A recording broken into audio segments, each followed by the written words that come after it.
Hello everyone, welcome to the October 2018 Forecast Builder webinar. My name is Andrew Just and we will get started. So the topics for this webinar include the latest Forecast Builder changes.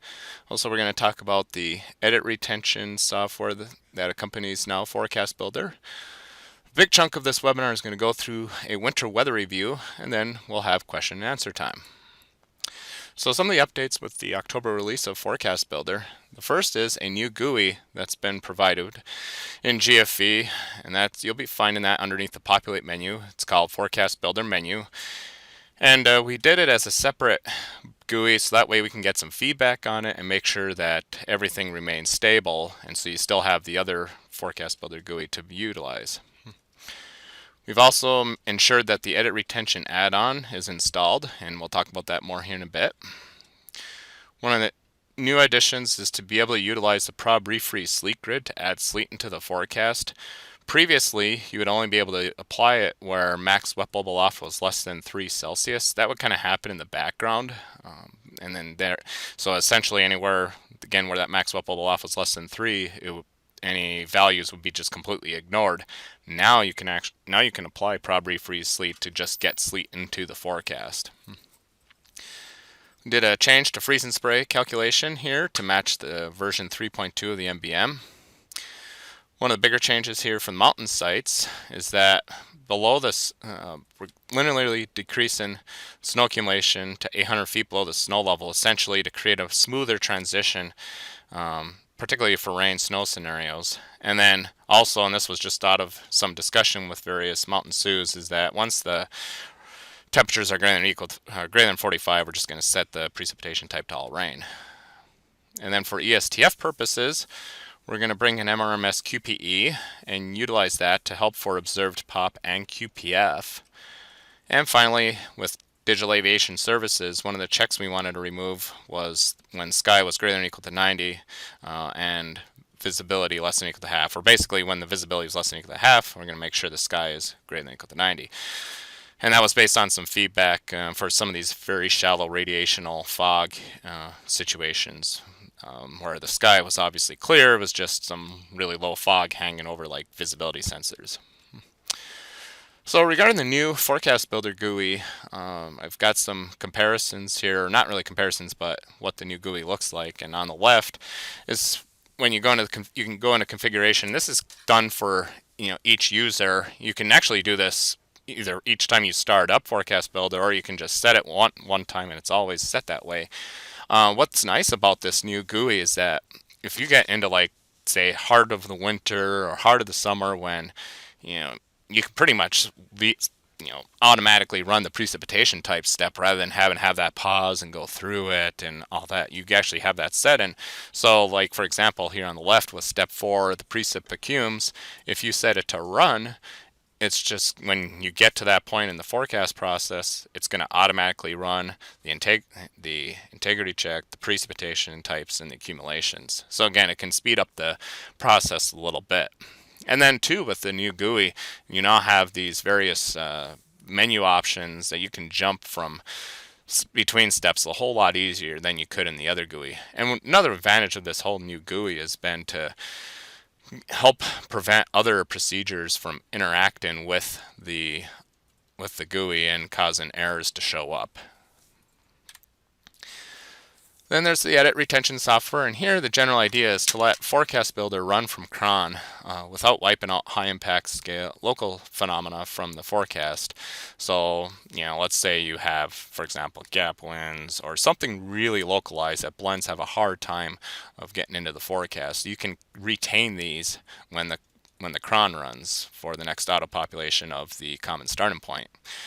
Furthermore, the edit retention software has been integrated to shrink any edit areas that have been saved, depending upon how close they are from the common starting point. And so that helps so that you don't end up always getting caught having some held on area through run after run after run, and it's already so close to the common starting point. And again, we're always seeking feedback and any reports of any bugs. So we're going to take an example here of some gap winds that are affecting an airport here, population center. I mean, this is just somewhat of a fictitious example, but just to try and illustrate the point here. And you can kind of see in this image of some where the edit area has been reduced to match the area of the impacts. And what's nice too is that when the population happens, that you can see what grids are affected that are highlighted in the grid manager. Again, there are a variety of use cases for edit retention. There's some, whether the sundowner winds, you can give mountain waves, marine layer fog stratus, mountain valley cold pools, and poor overnight humidity. Again, you don't only want to be using this feature for high impact local phenomena. You're not going to want to take, say, a whole entire grid, because that's not the point. It's really just those small areas that have a really hard time being captured with blends. One cool part too with edit retention software is it comes with a verification package. So you can utilize this to help determine how well have you been doing with saving off portions of your forecast. And here's sort of an example where areas that are red are areas that have been degraded in the forecast, whereas areas that are in green are ones where you've improved on from utilizing the common starting point.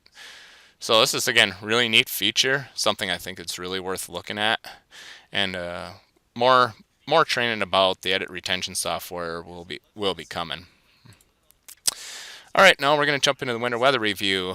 One of the big things I want to talk about here with winter weather is that all these various techniques that are out there to help forecast winter weather is all of them start with some form of research, whether you're going to, like, say, utilize a snow level or some form of a top-down approach. But there's a lot of complexities. I think a lot of you realize it, but I'm just going to list a couple of them here. One of them is, the model ensemble forecast resolution. That's especially true in terrain, but I mean, you're looking at some model resolutions that are so large that precipitation type is such fine scale, and the thermodynamics that take place for precipitation type have to be resolved pretty, really well to actually accurately forecast the precipitation type. You get convection thrown into the mix, and that can do a whole lot to your precipitation type. Terrain too has a great influence, and observational data. ASOSs, unless they're augmented, are going to struggle to forecast, or not forecast, but to observe precipitation types. If you actually go into the ASOS documentation, the precipitation type sensor has a very hard time discriminating sleet, and it actually has a preponderance of wanting to forecast freezing rain because it's the highest impact element. A lot of the ASOS stuff was sort of set for what's the highest impact aircraft. So you're also therefore going to tend to not want to get mixed precipitation types out of an ASOS. So I think when it comes down to it, when you're forecasting precipitation type, really the concept is to get in the ballpark, find your section and maybe your row. Don't expect to get all the way down to the right precipitation type. It's again, there's so many complexities across the board. And in fact, going back to the whole observational data, Heather Reeves at NSSL has got this great paper on the uncertainty of precipitation type observations. I encourage you to check that out. There's a lot of good information. Kind of goes over some of the things I mentioned here. Despite the challenges, there are a lot of questions that you need to ask yourself when you're going to forecast precipitation type. I believe that the most important one is ice nucleation occurring in the clouds. If you don't have ice in the clouds, you are going to end up with a liquid precipitation type, that being either some form of a drizzle, freezing drizzle, or maybe if the depth of the moist layers high enough and vertical motions deep enough, it'll just turn out to be a freezing rain scenario or a rain scenario. In the case of mountain offices, where is the snow level? Are there any warm noses aloft? Obviously, that can start changing the precipitation type. And then if you are melting all the way down to a complete liquid, then do you have a cold enough layer to refreeze it? How warm are your 2-meter temperatures? That will start impacting, again, your precipitation type. Are you dealing with a wet bulb scenario or a dry bulb? If it's a dry bulb scenario, your precipitation type's going to follow that dry bulb for a little bit until it cools down to the wet bulb. So you may start off with a freeze and rain type scenario and then migrate quickly to sleet and snow as it goes down to the wet bulb. Again, that all depends on precipitation rate and some other factors. Are you dealing with convection, or is the precipitation rate, really high? In these scenarios, you can end up with a colder precipitation type. And also, what are the row temperatures doing out there? Especially, you come out of let's say, of a deep cold freeze, and you're quickly going into a warmer pattern, say with temperatures in the mid 30s. You put some rain on top of those roads, and those roads are going to all ice over if they're not treated. Getting into that ice nucleation, I really want to talk a little bit about prob ice present. That's exactly what the grid is for. It's for, do I have ice in the clouds? Furthermore, back about a year or two ago, it was refined so that the bottom 1 kilometer has to have an RH greater than or equal to 85%. Essentially, there was Dan Baumgart and myself did some research and found in a lot of the drizzle events, that's sort of what you ended up with. You had this really saturated low-level environment and then dry air aloft. But you do end up with some problems here. When you get into terrain, you've got vertical and horizontal model resolution affecting it. And even another bigger issue is that these models are not standardized how they handle RH when the temperature is less than 0 degrees Celsius. Taken for one example here is the NAM is with respect to water. Meanwhile, the GFS and RAP are with respect to ice. So that makes it kind of difficult from a coding perspective. How do you treat these two models and assuming that they stay that way and they don't end up changing over time? So we've looked at a couple of prob ice present examples, and here's another one over the southern U.S. And I just really wanted to point out what kind of a sounding you're looking at. And here, obviously, there's a big warm nose, but you've got pretty saturated low levels. It's maybe a little dry down right near the surface, but it's not enough to counter the whole bottom 1 kilometer greater than or equal to 85%. And then you see this big dry area that's above your moist layer. So this is a good sounding to represent these prob ice present drizzle type scenarios. Take another recent example. This is from October 10th up in northern Minnesota. And this is from just taking another example here out of the MBM. You got this big dry slot area that's encompassing southern Minnesota and Wisconsin, going up into northern Minnesota. And it's cool too, in the prob ice present image, you can capture a lot of the various features of a synoptic scale system with this warm conveyor belt off to the east, the cold conveyor belt wrapping in around the back side, and again the dry slot in between. Taking a sound in from just the NAM in this dry slot area up in near Grand Marais, Minnesota, again, you see that same kind of deal like I showed on the previous slide, a moist boundary layer extending all the way up well above 1 kilometer here, so that's no problem. And then you dry out as you get to like minus 8, minus 9. And once you get to minus 10, if you had minus 10 saturate, you're looking at a 50% probability of having ice in the cloud, and minus 12 to minus 13, you're already about 75 to 90%, and that's based off some aircraft research. But again, this sounding, there's no ice in the cloud.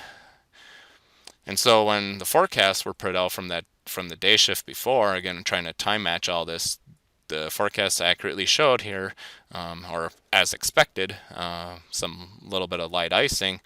And sure enough, when you look at actually the observations from the Grand Marais, Minnesota airport, you see a lot of these unknown precipits that happen, low ceilings, indicative of that moist, low-level environment. And again, these are likely all at least some light mist, maybe freeze and drizzle in here, given the visibility is down. I don't think the sensor has present weather, so that's why it has present weather, but it may not be having a hard time depicting whether it's actually freeze and drizzle going on, but it's likely something's happening. And another reason to bring up freeze and drizzle is that it's something you really need to be situationally aware. A couple examples here that came out of last winter is, here's one in the Dallas-Fort Worth New Year's Eve, where they end up with a whole ton of crashes and rollover collisions as a result of the freeze and drizzle on the interstates. Take another one here in the Denver metro area, January 15th of this year, and there were a lot of accidents. They had to close down Interstate 70 for a time. In fact, they even had a few fatalities here on I-70, but even 225 and all that having problems, and along with I-25. So again, just an example of how impactful a freeze and drizzle can be. And just another example here in Toledo on January 10th, where they had briefly shut down Interstate 75 and stop and bus service and all that. So again, I'm just really pointing out how important looking at that prob ice present grid is and the impacts that freeze and drizzle can have. All right, jump into mountain offices for snow level. Just kind of want to review some features here. Again, you're all snow all the way to about 300 feet below the 0 degrees C wet bulb zero height. And then once you get to the snow level, which is defined as wet bulb 0.5, you're going to start mixing with rain and snow. And then once you get to 800 feet below, it's going to turn to all rain. Want to make a note here that if the surface wet bulb is greater than or equal to 2.5 C, this is going to be a pure rain scenario. No matter whatever your snow level is, if the surface wet bulb is again greater than or equal to 2.5 C, you're going to be 100% rain. Meanwhile, some of these scenarios where you end up with the snow level, let's say, again, pretty, above the, it's 800. Let me say like 800 feet or so below the snow level is about where things are set up. If the surface temperature is less than 0 C, these are going to be 100% snow situations. Essentially, what would happen is you can end up with a freeze and rain setup, which is inaccurate. And what we're trying to do here is set these to just a flat out snow scenario. So essentially, the only way that in a snow level approach to get freeze and rain or freeze and drizzle to get produced is to use the prob ice present grid. And one of the things I did want to note here is that with this recent update is that the snow accumulation again will gradually decrease below the snow level. So in this zone of mixed rain and snow, you will see your snow accumulation gradually taper off. Jump to the warm nose aloft. Again, max wet bulb is an approximation of the warm nose intensity. It's nice because you could just take one simple value and correlate it to one or more precipitation types. You'll notice too in the diagram that it's very hard to get pure sleet. You may have a little zone here between 2 and 2.5 where you can get a pure sleet, but otherwise it's going to end up being mixed with some other precipitation type. And when you actually look at observations correlated with like upper air soundings, most cases that's true. It's very hard to get pure sleet. You're going to get it mixed with some other precipitation type. But I do want to make you aware that this diagram assumes that your warm nose is in the shape of a triangle. If it's not, if you're more of a small but deep area of warm air, this diagram's not going to apply, and you may have to actually adjust to a warmer max wet bulb aloft to get that warmer precipitation type. Another thing to watch out for, as I mentioned earlier, is when you're still warm aloft but it's not saturated yet and you're precipitating, maybe of a light variety, so you could end up with a freeze and rain, again going back towards sleet and snow as the sound in wet bulbs. So in those scenarios, take a look. ForecastBuilder will pull up some model max T aloft grids, so you can kind of see what's the difference between max T aloft and max wet bulb. There is no max T aloft coming out of blends, whether you're looking at super blend or national blend, but just keep this in mind, especially at the beginning of precipitation onset. And then pure liquid will be produced if the max wet bulb aloft is greater than 1 C and surface temperature greater than 32. This is just to give you the those scenarios where you have a kind of a deepish, somewhat deep warm nose aloft and then a little warm nose down near the surface. This is sort of to account for those scenarios when this diagram would not apply. Now prob refreeze sleet. Again, two important changes to this is that back with the April 15th mixed precipitation storm in the upper Midwest, we happened to notice that the prob refreeze sleet grid was not populating from the RAP, NAM, GFS, Canadian, and when you actually looked at soundings, it should be. It turns out there was a Python. It was not necessarily Python error, but the way Python interprets it was not what we initially expected. Correct in that. Then values appeared. So look for more prob refreeze sleet values this winter. And again, that was repaired after that April 15th, 17th, 2018 storm. The national blend was fine with it. And the next change is that any value greater than 0 will be the sleet probability. Again, if the max wet bubble off was less than 3, values would have been ignored. And again, this is an example on the right of a prob refreeze sleet sound, and where you've got a pretty good warm nose here. You're looking at like 5 Celsius, so you can assume full melting. And then you got a pretty deep cold dome in here, where you're looking at a depth of, well, it's 125 millibars, which would probably be at least, it's at least 2,500 feet, which is the threshold for the prob refreeze sleet to kick in, and you're looking at -6 for temperatures. So this is you start from rain and then you refreeze to sleet. The one nice thing too about this value greater than 0 now for prob refreeze sleet is when these convective situations arise that you need to put more sleet in the forecast versus rain or freezing rain. One of the issues, obviously, with mixed precipitation is ending up with too many weather keys. And I do want to preface, the reality is like this. Reality can have a whole lot of weather going on at the same time. But our GFE weather grid doesn't allow more than 256 to occur. Otherwise, you end up with a corrupt weather grid. And furthermore, if you didn't recognize it and publish it to the point and click, your point and click software is going to fail. And then, the ISC database, given the fact that you've got a bigger domain, you're going to end up having even more likely outcome to experience having more than 256 keys. I should note that that's fine for the ISC database. I mean, it's just used for coordination purposes. It's not going anywhere. But in your forecast database, it is a problem.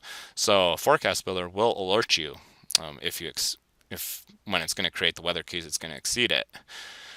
So when does it happen? It's typically when you end up with this combination of a bunch of non-precipitation types, for example, thunder, fog, and blowing snow, with a plethora of other regular precipitating types.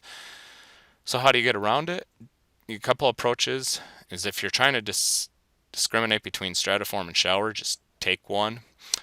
If you're trying to have drizzle over portion of the grid and rain over portion of the grid, just take one type. This is a big one that can help you.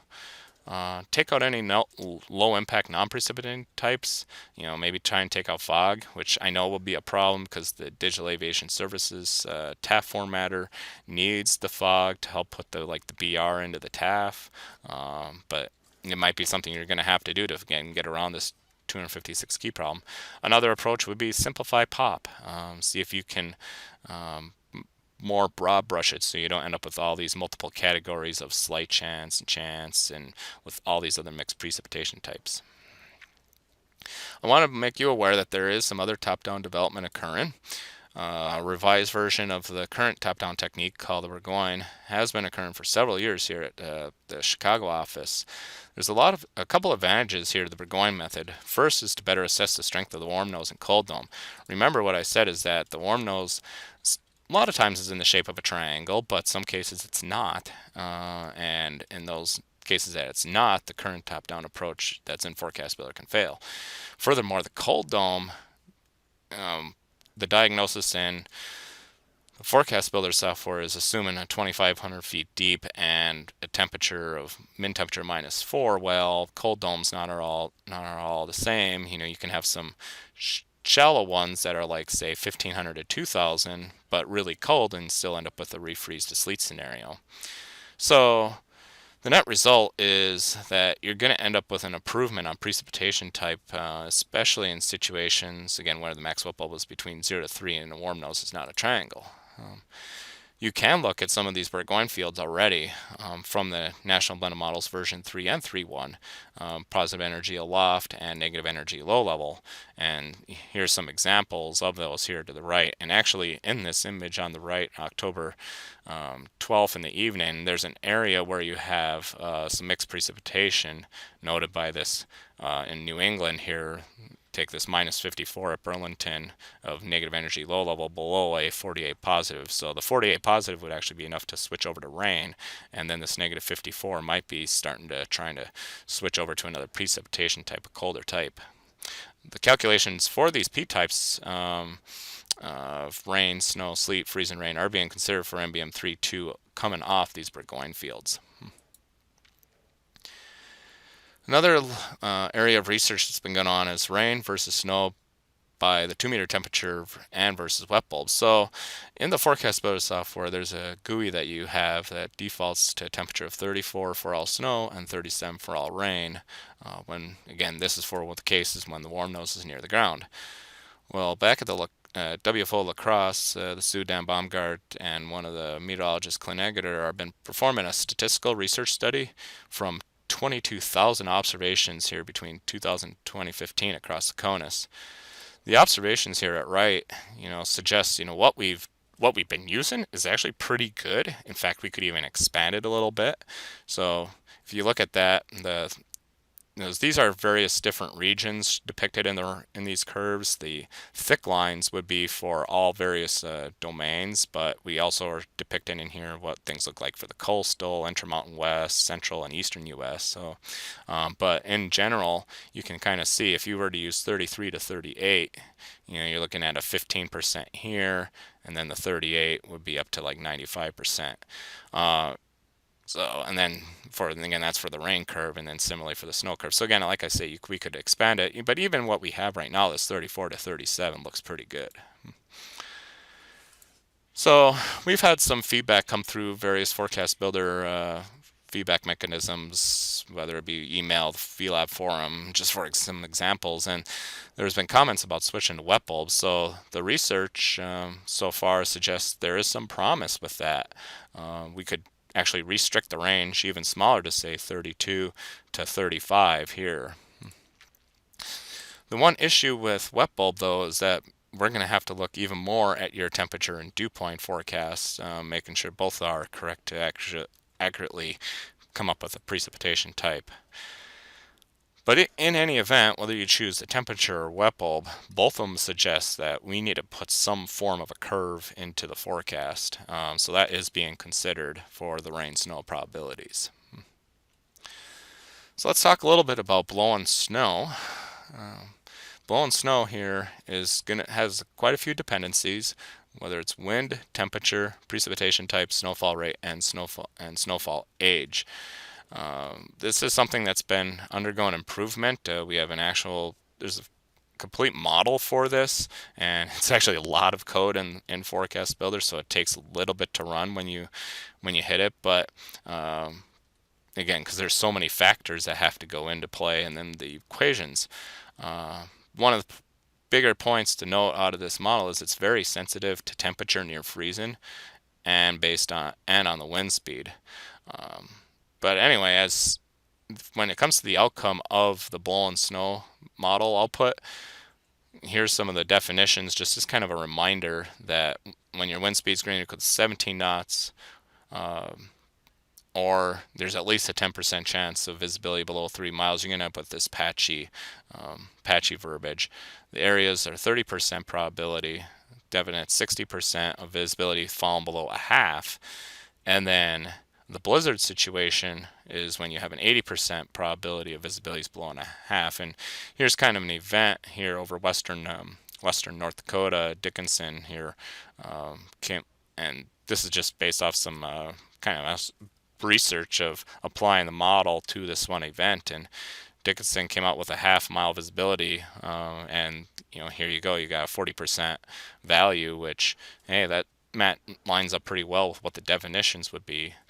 And then you go farther south, and you got this point here that's reporting 100% probability. Well, the observation was a quarter mile, and that lines up pretty well with what would be a blizzard. So again, this matched up pretty close. One of the biggest parts to look at for blowing snow is the snow depth mask. This was based off some feedback that we had during the winter last year, and we try and get this change in. And so this is sort of a reminder. But the snow depth mask now prevents blowing snow mention over bare ground. We had that problem for a while. And what we do is we bring in no risk snow depth and observation temps along with plus future forecast grids to account for things like melting. Snow depth itself is calculated internally to help dictate where blowing snow is allowed. Now, exact values of the snow depth don't really matter once you get above 2, but less than 2 is really where you want to look at this, where you have no snow on the ground, 0 inches, there's no blowing snow going to occur. Now, if you have 1 inch of snow on the ground, you can get some patchy blowing snow, and that's based again either on the 17 knot drift and snow threshold, that's that patchy that can come out, or we'll just cap based on the Bagley method. So it's, if you're at a 1 inch of snow, it's probably going to be hard to get a lot more than just areas of blown snow. And then again, at 2 inches, you're just going to go full bore with the Bagley snow model and the 17 knot drift in threshold. All right, almost done through the webinar here. Talk about freeze and spray. The overland algorithm is what's utilized for both the oceans and Great Lakes. The overland algorithm actually has been in place, I think, in both areas for a while. We've just built it into ForecastBuilder and put some slight differences here in equations just due to the freezing point of water. So, but there's some change from the past years. We used to have this pot heavy freeze and spray grid that's been removed, and instead we now basically just put everything into the freeze and spray grid, and we changed the freeze and spray grid values to only range from 0 to 3. In this case, 0 none, 1 is light, 2 is moderate, and 3 is heavy. So a lot simpler. And then whatever these values are, then when the weather creation takes place, it just reads these and converts it. Since Great Lakes offices don't include this light freeze and spray, that's ignored for the weather creation. Again, the same approach is going to be applied for NBM version 3.2. So convection in winter weather is a big problem. It really messes up precipitation type. Take one of those examples where back when I talk about prob ice present, let's say you're near 0%, but you get some convection thrown in there. You can take what was generally a freeze and drizzle environment and then end up with some sleet mixed in. Or you can have a rain environment and then throw some convection on top of that along with some wet bulbing, and then you're going to put the rain, snow, or snow scenario. So I'm just pointing out here again, convection really messes up with precipitation type. And because of that, it can really make it difficult to put into the grids. We've had some ideas of how to incorporate it. One would be just simply with probably a thunder grid. Hey, we've got convection with that, so let's just utilize that mask. And case here with, like, say, snow level, we can help bring the snow level down, or bring the temperature closer to the dew point. It's just to help get again that more of a rain to rain, snow or snow mix. Or we could take in just a blend of like the 700, 500 lapse rates like we do for the thunder process and apply the same approach, and that might be a way that we can at least get some different precipitation types in there. Again, it's all difficult. Feedback is welcome. If you have any ideas, I'd love to hear them. And with that, the webinar is over here. Again, if you have any questions or feedback, please chat us in the NWS chat room named ForecastBuilder. You can also access the virtual lab site on ForecastBuilder to provide feedback there. There's a forum that you can add to. There's also various Q&A documentation. And you could also send an email. Again, like I was saying, multiple approaches to get to us. So the next webinar we'll have on ForecastBuilder will be in January after the AMS meeting. All right, thank you very much.